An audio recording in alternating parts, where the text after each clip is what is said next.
Dan juga terima kasih kepada teman-teman yang telah hadir pada kesempatan kali ini. Berdirinya saya di sini, saya akan menjadi MC, ya. Dan insya Allah pada kesempatan kali ini kelompok kami akan membawakan tema yaitu dasar pemikiran adanya teknologi pendidikan dan prospek teknologi pendidikan, ya. Dan insya Allah langsung aja ke pemateri yang pertama, itu akan dipaparkan langsung oleh saudara Dandi, ya. Kepadanya dipersilakan.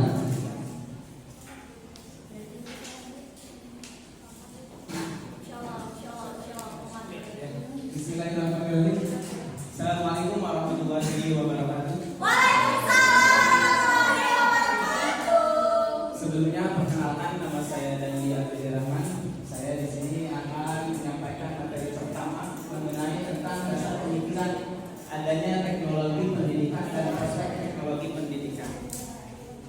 Karena memang ini adalah materi pertama mengenai teknologi, barangkali mungkin nanti teman-teman di sini harus memahami apa itu arti daripada teknologi sendiri. Ya, sebelumnya, oke. Mengenai tentang teknologi, ya, mengenai tentang teknologi, nggak apa-apa, boleh di slide pertama. Siap. Nah, di sini ada yang namanya pengenalan awal teknologi. Kira-kira teknologi itu dimulai dari masa atau zaman mana? Nah, saya di sini akan menjelaskan tentang asal muasal adanya teknologi. Terlebih dahulu untuk meranjang ke sana, teknologi ini adalah awal pembentukan media kerja untuk membantu kita semua memudahkan pekerjaan kita dalam aktivitas sehari-hari. Kenapa bisa dikatakan seperti itu? Ini adalah perubahan. Teknologi itu adalah perubahan. Kalau dilihat dari segi sejarah, dari zaman 1.0, 2.0, 3.0 sampai ke 4.0, sampai sekarang mau masuk ke 5.0. Asal muasal teknologi dulu dari 1.0 kita tidak mengenal apa itu teknologi. Pada dasarnya disitulah asal muasalnya adanya teknologi. Kenapa demikian? 1.0 dulu mungkin pertama adanya peradaban manusia ada di muka bumi ini, mereka bertaruh di dalam dunia ini dengan kemampuan tanpa ada alat bantu yang signifikan untuk mempermudah pekerjaan mereka. Mereka bertaruh sehingga ada pepatah yang mengatakan siapa yang paling kuat dia yang paling bisa hidup dalam kehidupan duniawi. Dikatakannya hukum rimba itu adalah asal muasalnya adanya teknologi dari zaman 1.0. Masuk ke dalam era kedua 2.0, yang mana dalam zaman 2.0 ataupun masa 2.0 teknologi itu mulai dirasakan, yang mana pada manusia primitif dulu mereka mulai berpikir bagaimana mereka bertahan hidup, sehingga mereka mulai menemukan peralatan-peralatan yang bisa digunakan. Salah satunya mungkin mereka sudah memahami alat-alat yang sudah tersedia di alam sekitar kita, di lingkungan kita. Salah satunya mereka menemukan batu, yang mana mereka berpikir dengan adanya batu ini ketika diruncingkan itu bisa menjadi sebuah senjata ataupun menjadi sebuah alat untuk dijadikan mempermudah pekerjaan mereka untuk menjalankan kehidupan. Itu dalam masa 2.0. Masuk lagi pada era 3.0 atau masa ketiga yang dinamakan dengan industri 3.0, yang mana perusahaan-perusahaan atau pabrikan-pabrikan yang berasal dari Jerman itu sudah mulai merambat. Ilmuwan-ilmuwan sudah mampu mengembangkan alat-alat kerja yang tadinya mereka berpikir itu ditemukan oleh orang-orang primitif.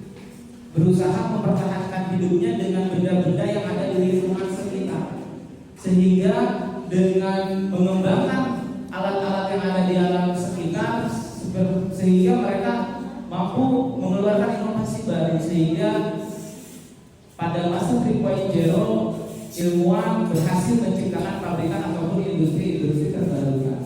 Sejatinya itu adalah asal muasalnya adanya teknologi yang kita rasakan saat ini. Yang keempat, pada 4.0 itu kita sudah merasakan manfaat adanya teknologi. Seperti halnya kita mungkin memegang handphone yang kita pegang, terus proyektor sebagai media kita melaksanakan pembelajaran. Ini adalah inovasi hasil pemikiran orang-orang dari zaman ataupun masa 1.0 sampai ke 4.0, sehingga pada masa ini 5.0 akan masuk ke lingkungan kita. Jadi intinya pengenalan daripada teknologi ini hadir karena sejatinya teknologi ini tidak lain alat untuk mengefisienkan pekerjaan kita. Jadi pada intinya dengan adanya teknologi ini tentu kita semua bisa merasakan manfaat yang luar biasa. Itu saja mungkin yang bisa saya sampaikan mengenai tentang asal muasal adanya teknologi yang bisa kita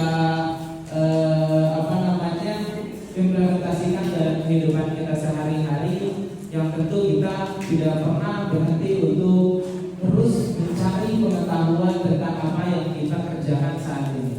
Itu saja mungkin yang saya bisa sampaikan mengenai asal muasal adanya teknologi. Wahyu kalam. Wassalamualaikum warahmatullahi wabarakatuh. Iya, terima kasih kepada Saudara Nadia yang membawakan materinya. Langsung kepada materi yang kedua yang akan dibawakan oleh Saudara Saudari Agis, yang kebanyakan juga Saudari Anak.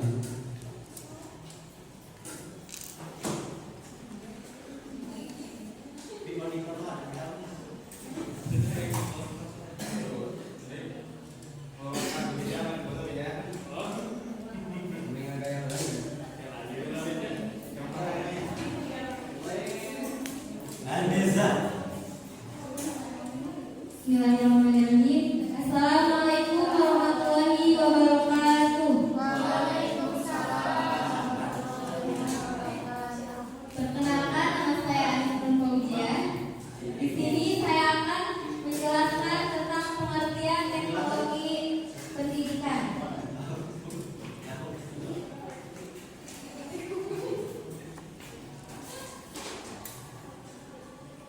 Di abad ke-20 ini, teknologi tidaklah asing bagi semua manusia, terlebih bagi pendidikan dan peserta didik.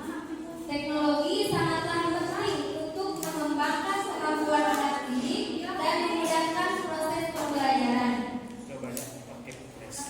Ada beberapa pengertian mengenai teknologi pendidikan menurut beberapa ahli, antara lain di sini ada menurut Silber yang tahun 1970. Teknologi pendidikan adalah pengembangan ataupun riset, desain, produksi, evaluasi, dukungan, pasokan, pemanfaatan. Lalu ada komponen sistem pembelajaran, yaitu pesan orang, bahan, peralatan, teknik, dan peralatan, serta pengelolaan usaha, pengembangan atau organisasi dan personal secara sistematik dengan tujuan untuk memecahkan masalah belajar. Selanjutnya ada dasar pemikiran perlunya teknologi dalam pendidikan. Dalam Undang-Undang Nomor 2 Tahun 1989 tentang Sistem Pendidikan Nasional Pasal 4 menegaskan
Ya, terima kasih kepada saudara Adi setelah memaparkan materinya. Langsung saja ke materi yang ketiga yang akan dibawakan oleh saudara Sudari Yuli. Ya, kepada Yuli dipersilakan.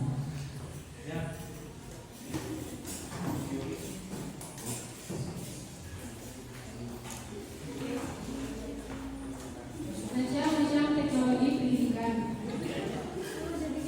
Dalam setiap perkembangan zaman, metode, kurikulum, dan lainnya pasti mengalami yang adanya perubahan teknologi serta sumber daya manusia yang kritis untuk bisa menghasilkan daya pikat dan hasil sekolah sebagai bentuk perubahan pendidikan. Oleh karena itu, ada 5 macam teknologi pendidikan. Yang pertama, sistem berpikir. Sistem berpikir menjadikan kita untuk lebih hati-hati dengan munculnya tiap metode dalam dunia pendidikan. Hal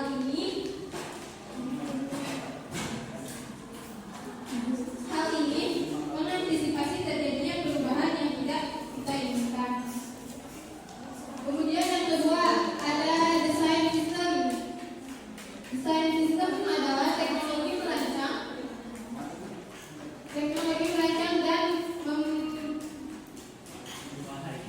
dan pengembangan sistem yang baru. Perubahan yang dimaksud adalah perubahan yang cepat dan mampu menyesuaikan keadaan anak didiknya dengan perkembangan zaman yang diharapkan.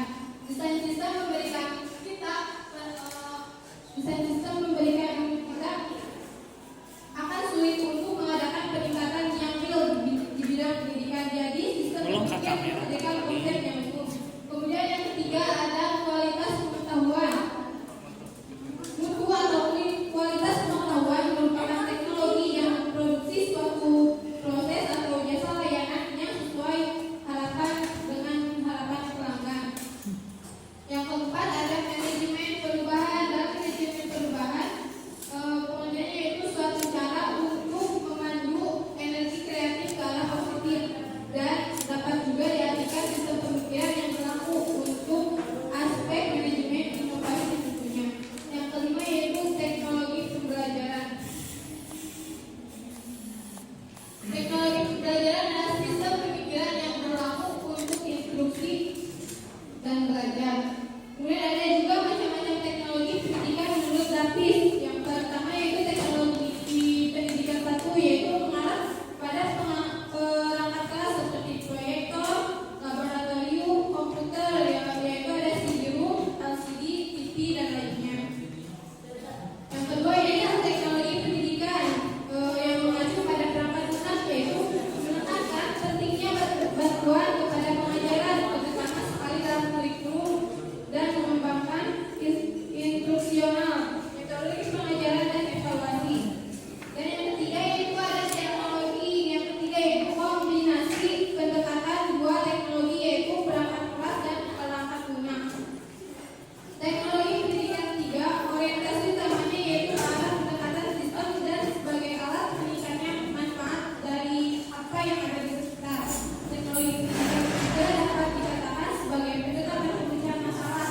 Titik beratnya dalam orientasi diagnosis yang menarik dari ketiga macam teknologi yang tadi, bahwa teknologi pendidikan dalam konteks sebenarnya adalah tidak hanya mengacu pada perangkat keras saja seperti yang umum dijadikan perspektif yang benar, namun juga mengikuti perangkat lunak dan perpaduan keduanya.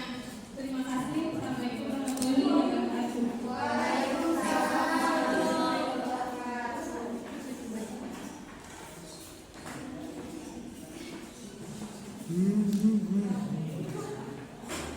Langsung ke materi yang keempat yang akan dibawakan oleh saudara Najwa Aiko.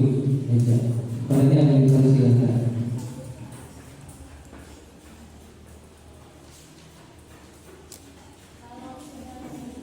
Yang selanjutnya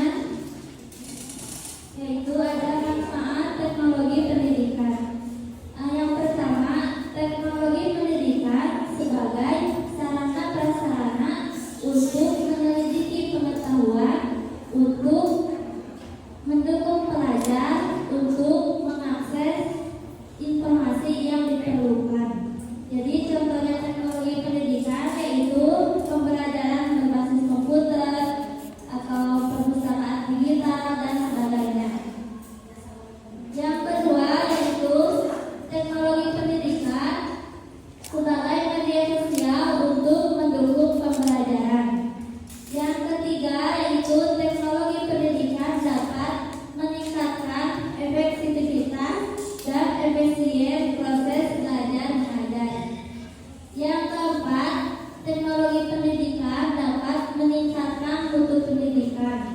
Jadi untuk meningkatkan minat belajar karena tampilan yang lebih menarik sehingga akan terhindar dari rasa jenuh selama mengikuti pelajaran.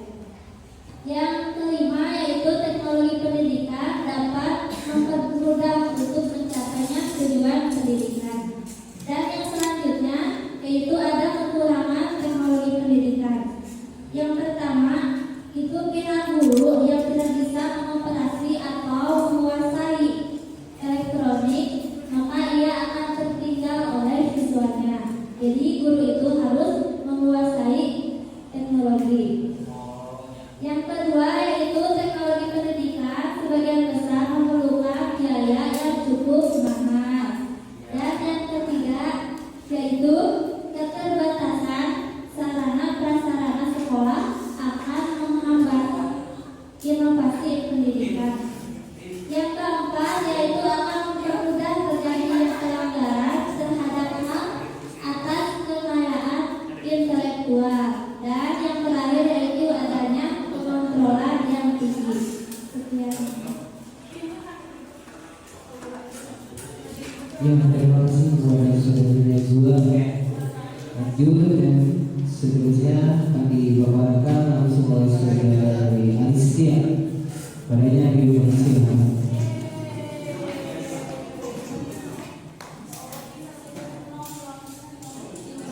Assalamualaikum warahmatullahi wabarakatuh.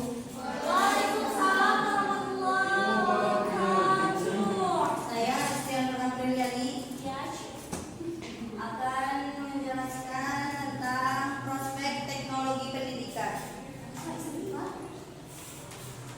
Dalam Kamus Bahasa Indonesia, prospek adalah kemungkinan atau harapan, sedangkan teknologi pendidikan adalah media pendidikan, yaitu hasil teknologi sebagai alat bantu dalam pendidikan agar berhasil, berguna, efisien, dan efektif.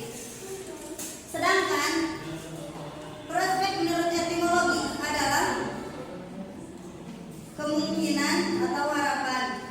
Jadi prospek teknologi pendidikan adalah kemungkinan untuk teknologi pendidikan di masa mendatang.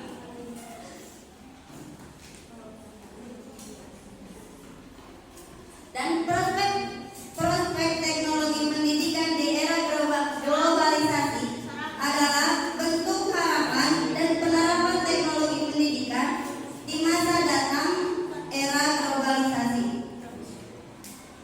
Dan prospek dari teknologi pendidikan sejauh ini diantaranya: yang pertama, teknologi pendidikan berusaha memecahkan atau memfasilitasi masalah belajar pada manusia sepanjang hayat. Yang kedua, menurut Ferdinand, sebagai perbaikan proses serta sarana yang memungkinkan suatu generasi yang menggunakan pengetahuan generasi sebelumnya.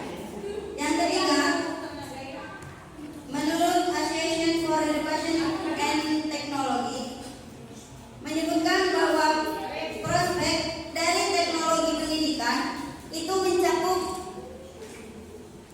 dua hal yang mendasar. Yang pertama, untuk menganalisis masalah, mencari, melaksanakan, mengevaluasi, dan mengelola pemecahan masalah yang menyangkut semua aspek belajar manusia. Dan yang kedua, membantu menjembatani dan mengatasi persoalan-persoalan pendidikan. Sekian, wassalamualaikum warahmatullahi wabarakatuh. Ya, terima kasih. Pemateri yang terakhir yaitu saudara Faiz. Ya, padanya dipersilakan. Bismillahirrahmanirrahim. Assalamualaikum warahmatullahi wabarakatuh. Perkenalkan, saya Muhammad Jasabila. Di sini saya akan melanjutkan materi ini yaitu prospek teknologi pendidikan. Bahwa dalam pengertian ini prospek teknologi pendidikan itu adalah kemungkinan atau harapan untuk teknologi di masa mendatang.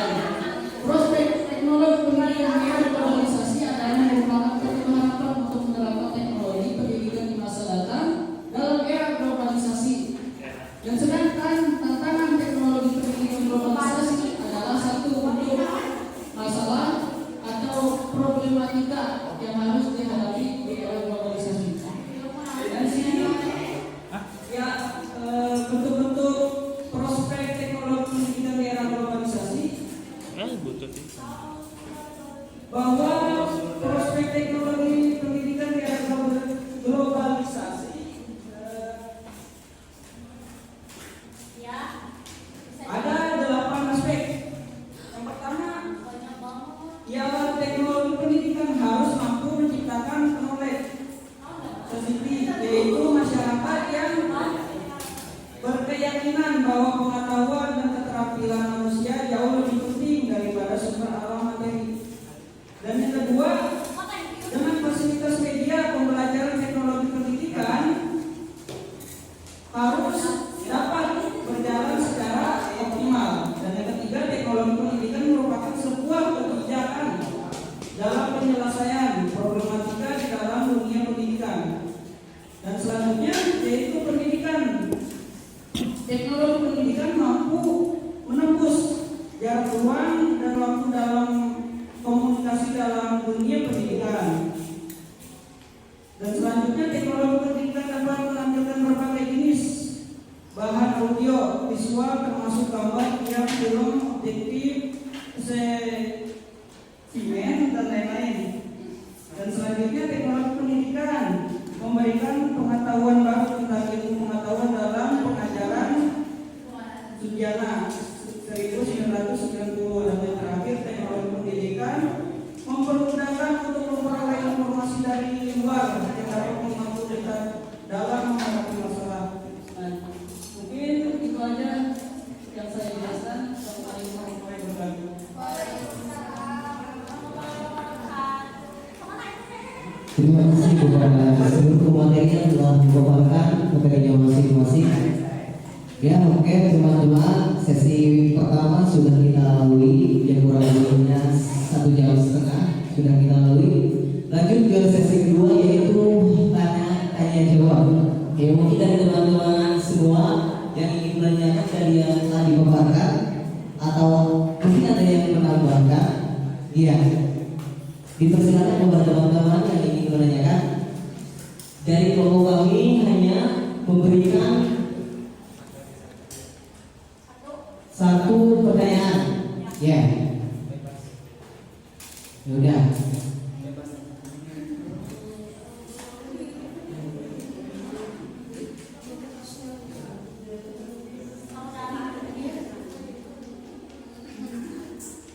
Dari perempuan mungkin ada yang ingin ditanyakan.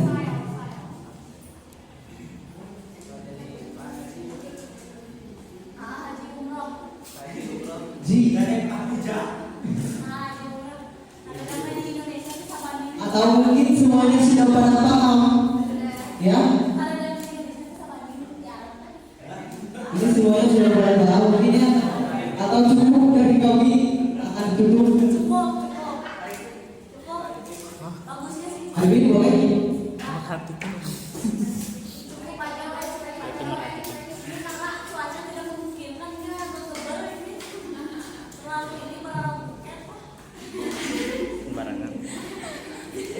Ya udah, mungkin ya syukur semuanya sudah paham dari yang telah dibawakan.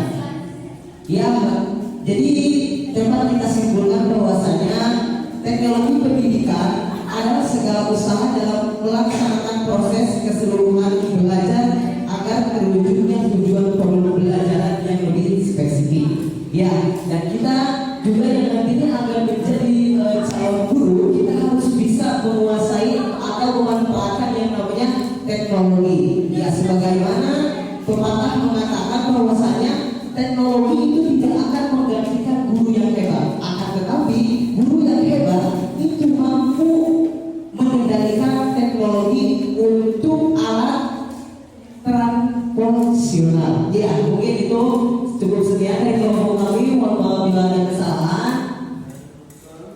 Tutup dengan pembacaan alhamdulillah bersama-sama. Ya, saya Tri Muhammad untuk ini. Wassalamualaikum warahmatullahi wabarakatuh.